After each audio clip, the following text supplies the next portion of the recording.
If you've been thinking about making a will for some time and haven't done it, you're not alone.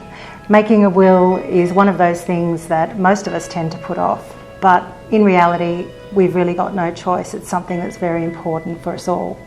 Although it may seem overwhelming, there are some things that you can start thinking about before you go to see your lawyer to talk about putting in place a will.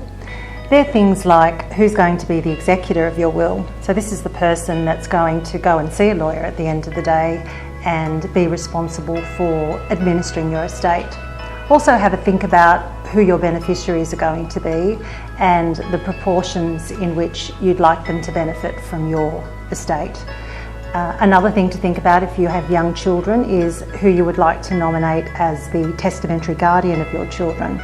With executors and guardians, it is a good idea to actually have a chat with those people beforehand and do make sure that they're happy to take on those roles. Clients often ask me, when is the right time to make a will? Well, if you're over 18, that's a good time, but please don't leave it until you're ready to jump on a plane or have emergency surgery. There are certain circumstances which should prompt you to think about making a will. They are, for example, if you are recently married or have entered into a de facto relationship, if you've had children, if you've acquired property, if perhaps you've separated, or an executor that's named in a current will has died or has become incapable. They're the times that you should speak to a lawyer. If you don't have a will, the procedure for administering your estate when you're gone can become rather complicated.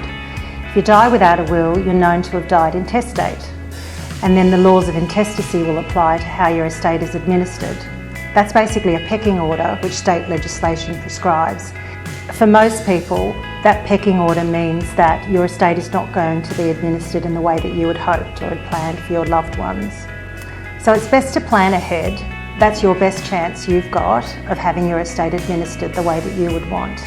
But making a will is not just about how your estate is administered. It's important because you appoint an executor and that person then has the authority to deal with your estate. So in summary, making a will is your best chance of having your assets distributed in the way that you wish, and also to make the process for distributing your estate as simple as possible for your family at a time that's already difficult. So what assets are normally covered in your will?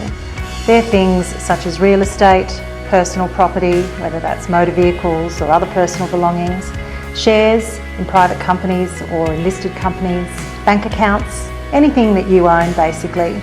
However, a lot of people don't realise that jointly held assets won't be included in your will because they're dealt with by virtue of the laws of survivorship.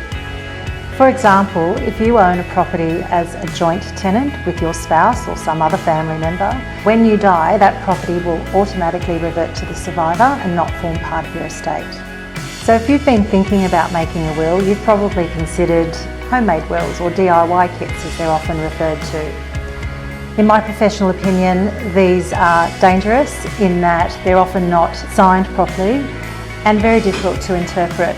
So often the money that you've saved in making a homemade will can end up costing your estate thousands of dollars and also causing a lot of angst for your executors and beneficiaries.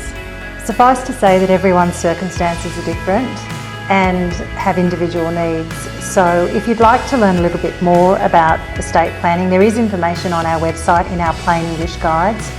So the best way to get started is to get in contact with a member of our estate planning team for a face-to-face appointment so that we can discuss your individual needs and circumstances, and if need be, work with your trusted financial advisor or accountant in tailoring an individual solution for you.